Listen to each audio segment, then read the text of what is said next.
Todo ser humano é chamado ao amadurecimento. Mas todo amadurecimento é processual, isto é, consiste no movimento que nos pede busca diária. Acreditamos que a graça de Deus se antecipa em nos favorecer. Mas é na labuta do dia a dia que vamos tomando posse da maturidade que nos realiza como pessoas. Mas o que vem a ser a maturidade? Como podemos identificar que estamos vivendo a dinâmica do processo que nos dará o direito de gozar da condição de pessoas maduras? Amadurecer é o mesmo que integrar. Todo ser humano é um apanhado de limites e possibilidades, qualidades e defeitos. E a maturidade é a confluência harmoniosa que gera a coerência de todos esses aspectos.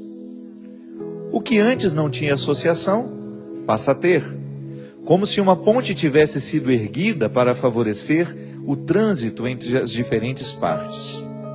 Limites e possibilidades, qualidades e defeitos, tudo integrado e reconhecido como uma essência que nos constitui.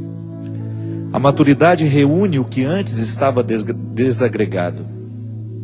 Esta integração desobriga o ser humano de corresponder às expectativas que não se adequam à sua essência. Com o amadurecimento, deixamos de viver ao largo de nós mesmos, assumimos a inteireza como um projeto de vida, de maneira que nenhuma dispersão será mais admitida. A maturidade é um projeto que nunca se esgota. Amadurecer é um verbo que deve perpassar constantemente a dinâmica da existência. É o desejo de que a morte nos encontre em plena conjugação. É a maturidade que nos autoriza o deleite. A integração humana é fundamental para que saibamos estabelecer relações maduras, construtivas. É por meio dela que nos encaminhamos para a realização humana. Estando desintegrado, imaturo, o ser humano fica privado de favorecer-se, incapacitado de descobrir a dimensão positiva de seus limites, deixa de explorar suas possibilidades. Negando os defeitos que carrega, torna-os ainda mais nocivos. Não sendo capaz de ver-se na totalidade, limita-se a viver fragmentado, longe de sua essência, e vivendo sem a posse de si mesmo, torna-se alvo de relacionamentos possessivos, sequestrantes. No cativeiro, distancia-se de sua essência, molda-se a partir das exigências de seu algoz, torna-se caricatura de si mesmo. Muito boa noite, com muita alegria que nós começamos mais um programa Direção Espiritual. Na semana passada nós falávamos do quão é importante nós vivermos a dinâmica da maturidade na nossa vida. E nós falávamos que a maturidade nos leva a compreender o certo, o errado, o que devemos, o que podemos, o que não devemos. Ela nos contextualiza no campo das escolhas para que a gente possa ser livre. É muito interessante a gente pensar, minha gente, que a liberdade é fundamental para que a gente tenha condições no processo das escolhas, para que a gente viva, para que a gente tenha condições de recolher, né, o bom da vida, sempre de maneira livre. Isso é uma ação de Deus em nós. Quanto mais convertidos nós estivermos, maior será a nossa capacidade de querer o bem. E hoje, o programa Direção Espiritual tem um homem especializado, que estudou muito, um grande amigo meu, que se especializou muito na arte de compreender o certo, o errado, o bem e o mal. Padre Wagner, boa noite, meu querido. Boa noite, Padre Fábio. Que honra ter você aqui, viu? Me sinto honrado eu. Já era muito tempo, né? Há muito tempo para ter vindo. É verdade. Sinto uma grande alegria de poder participar, mais do que um programa, Direção Espiritual, mas de um momento significativo da sua vida, né? Obrigado, porque querido. Você também exerce o seu ministério, exerce a sua humanidade, doando-se ao povo de Deus por meio do programa espiritual. Com certeza. E fico feliz por poder participar desse momento. Padre, vamos começar nesse ganchinho que a gente estava dizendo. Você que tanto estudou moral, você é doutor em teologia moral, fazer o bem só é possível quando nós já estamos movidos pela ação do Espírito de Deus, né? Por nós mesmos é muito difícil, né? Sem dúvida, existe toda uma dimensão da responsabilidade pessoal, ou seja, cada um deve, na sua vida, fazer escolhas em função do bem, do amor, da justiça, dos valores morais. Porém, Santo Afonso Maria de Ligório, que é o fundador dos redentoristas, né, da Congregação do Santíssimo Redentor, que é também o patrono dos moralistas e confessores, ele dizia: não basta fazer o bem, é preciso fazer o bem bem feito. Isso significa buscar em Deus o auxílio da sua graça, não é? O próprio Evangelho nos convida a viver certas radicalidades no compromisso com o reino de Deus, que só é possível com o auxílio da graça de Deus. Jesus lá no sermão, por exemplo, no Sermão da Montanha, ali nos capítulos 5, 6 e 7 do Evangelho de São Mateus, ele chega a ponto de nos levar a uma compreensão mais profunda da lei de Moisés. Ele, por exemplo, diz: ouvistes o que foi dito, né? Olho por olho, dente por dente. Aí Jesus diz assim: eu, porém, vos digo, se você se encolerizar, não é? Já cometeu o pecado. E por isso, mas por que ele chama radicalidade? Porque antes de tudo, ele veio nos dar o dom do Espírito, para que nós não possamos simplesmente, para que nós procuremos não simplesmente evitar pecados ou coisas desse tipo, mas viver a liberdade própria dos filhos de Deus. Isso só é possível com o auxílio da graça, o dom do Espírito Santo. E interessante, padre, que nesse discurso Jesus já nos conduz a uma visão que ultrapassa o significado da lei, né? Antes disso, você ter a consciência de que muitas coisas a lei não vai ver que acontece. Você estará protegido por ela porque você não precisa ser flagrado naquilo. Mas Jesus está falando de uma vida interior que antecede, né, toda e qualquer ação. Interessante como isso é bonito dentro da perspectiva da vida cristã, quando nós somos convidados a buscar essa mística, que é a mística do silêncio, que me faz ser bom mesmo quando eu não estou fazendo absolutamente nada. Sem dúvida. Que é a mística que proporciona o bem-estar, a satisfação, né? De você, sem vaidade, reconhecer que o seu coração está bem orientado, né? Viver a dinâmica da bem-aventurança nisso aí, né? Exatamente. Porque Jesus, também isso é importante na conquista da liberdade, da maturidade que você dizia. A maturidade, você falava ali que é processual, não é? E isso, na dinâmica da vida cristã, significa acolher o convite que Jesus nos faz a segui-lo. A segui-lo em todas as vicissitudes da vida, em todos os momentos da nossa caminhada, a segui-lo. O seguimento, ele, é claro, é dinâmico, o seguimento é para toda a vida, mas ao mesmo tempo o seguimento significa, a cada momento da vida, fazer escolhas a partir de uma pergunta: o que Jesus faria nesse momento? E por isso que você disse uma coisa importante, daí a necessidade do silêncio, daí a necessidade de nós nos conhecermos mais profundamente, daí a necessidade de nós lermos o próprio coração, lermos as intenções mais profundas do coração, porque, claro, a vida ela é muito dinâmica, nós vivemos numa sociedade muito corrida, com muita velocidade, nem sempre nós temos assim tempo assim qualitativo para parar, para refletir, mas o que Jesus faria nesse momento, nessa situação? O que Jesus faria? Às vezes essa pergunta nos ajuda bastante nesse processo do amadurecimento humano, nesse processo do amadurecimento espiritual. Que bom. Hoje nós estamos recebendo um grande presente aqui no programa de Direção Espiritual, Padre Wagner, um grande especialista em moral, e hoje nós vamos ter a oportunidade de nos enriquecer. Vou fazer para ele algumas perguntas que eu tenho certeza que vão ajudar a gente a acrescentar. Eu sempre gosto de dizer aqui, Padre Wagner, que todos nós deveríamos acrescentar pelo menos uma palavra nova por dia, né? Um significado novo para a gente, e começar a aplicar isso no nosso dia a dia. É uma proposta que eu sempre faço às pessoas que me acompanham no programa de direção espiritual. Seja numa palavra nova que encontrou num livro, ou seja numa palavra nova que nós usamos aqui, que a gente explique. E antes do Padre Wagner falar sobre os trabalhos que ele trouxe aqui, eu gostaria que... Padre, qual é a diferença para que as pessoas possam entender? No dia a dia a gente escuta muito falar de ética e moral. E a gente sabe que existe uma diferença interessante de ser compreendida. Qual é a diferença entre o termo ética e moral? Tá certo. Do ponto de vista etimológico, ou seja, do ponto uma palavra de vista nova aí, ó. da etimologia, a raiz, a origem das palavras. Exatamente. Do ponto de vista da raiz da palavra, na realidade, ética e moral significam a mesma coisa.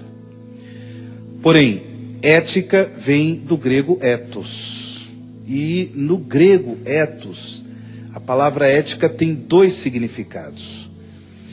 Um significado mais radical, o significado mais primitivo, é o lugar onde eu habito.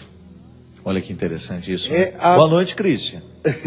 Christian tendo aula de moral aqui hoje também, não esquecemos de cumprimentar ele. É verdade, Christian. Deus abençoe, né? O ethos é o lugar da habitação, então, onde eu estou habitado. Habitação do ser. Um grande filósofo chamado Heráclito, filósofo grego, ele falava do ethos como habitação de Deus. Já falava como ethos. Como se fosse uma consciência que nos orienta. Exatamente, o lugar onde Deus habita. Então, o ethos tem esse primeiro significado, que é a qualidade que eu dou, um estilo que eu dou à minha própria existência, certo? A partir das escolhas que eu faço. E aí eu dou um estilo para a minha existência.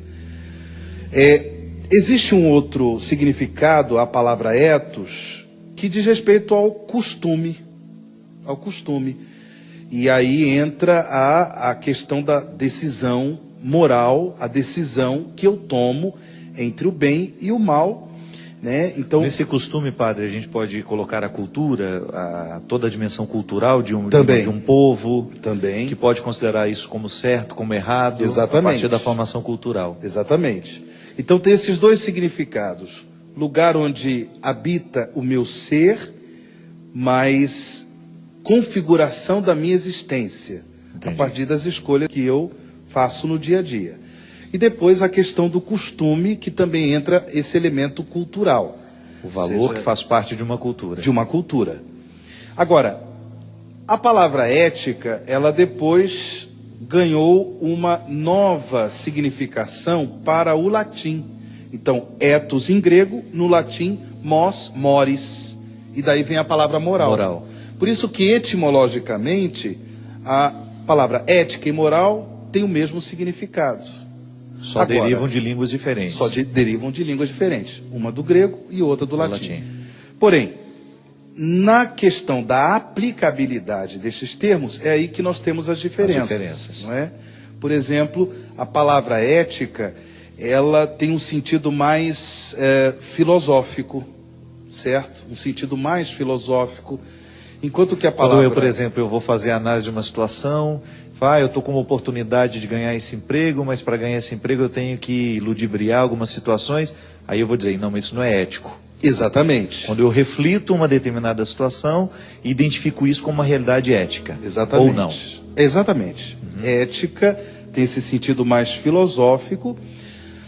Agora, enquanto que moral tem um sentido mais propriamente religioso. O comportamento religioso. Então se aplica a palavra moral. Então, por exemplo, aí onde nós falamos determinadas religiões se preocupam em normatizar, não é? Em orientar o comportamento dos seus membros. Entendi. E aí se aplica mais o termo moral. Por isso que, de um modo geral, o termo moral, ele ganha um sentido um pouco mais negativo. As pessoas não gostam tanto. Parece que está mais ligado a proibições e proibições, né? Leis, pecados e coisas, né, desse tipo. E aí entra mais o universo moral. Enquanto que a ética é um sentido que eu dou mais à vida, uma coisa mais filosófica. Agora, é claro que também a moral tem um sentido de normas, de leis, preceitos, não é? Tanto do ponto de vista positivo, preceitos que são dados para que a pessoa realmente faça, comportamentos que a pessoa deve ter. Agora, também preceitos negativos. Porém, é claro que nós temos no mundo, por exemplo, da profissão, no mundo da medicina, nós temos o código ético do médico, que eles normalmente chamam um código deontológico, né? Código deontológico. O que o médico pode ou não pode fazer no exercício da sua profissão? Aí são normas concretas, são leis que proíbem ou que orientam, né? Que motivam, e que normalmente se usa a palavra ética. Mas por quê? Porque não está num contexto religioso. Entendi. No contexto religioso. Então tem horas que ética e moral se encontram, tem momentos em que a aplicabilidade do termo realmente são aplicabilidades bem distintas. Mas então, o que é interessante é que quando a gente fala moral, a gente pensa em realidades muito práticas mesmo. Exatamente. Né? De códigos de condutas que vão nos orientar. Engraçado, padre, e você que nos acompanha em casa, você pode ter já tido a oportunidade de ver muitas vezes as pessoas falando da moral cristã de maneira desrespeitosa, como se fosse absurdo isso, absurdo aquilo, como se a sociedade pudesse viver sem isso, né? Uhum. Qualquer organização humana tem a necessidade de ter um código moral, porque é isso que vai nos regularizar, é isso que vai nos permitir e também nos proibir, né? A gente falava, no programa passado, a gente falava da necessidade que nós temos de colocar limites para que a gente possa descobrir as possibilidades. É uma verdade isso. E depois porque é importante dizer que a ética e a moral, elas não nasceram assim por um grupo que simplesmente estabeleceu códigos éticos ou códigos normativos morais. Isso é um elemento que brota do próprio ser humano. É um elemento natural dele. Natural. É um dado antropológico do ser humano. Por quê? Todo e qualquer ser humano adverte, ou seja, ele toma consciência de que a sua existência é uma contínua resposta. Ou seja, a minha existência me chama a dar uma resposta. Eu não posso existir sem responder aos apelos que a minha própria existência me faz, certo? Então eu sou chamado pelo a existir, íntimo, né? Uma situação íntima, que vem do próprio interior da pessoa humana. Então não tem como.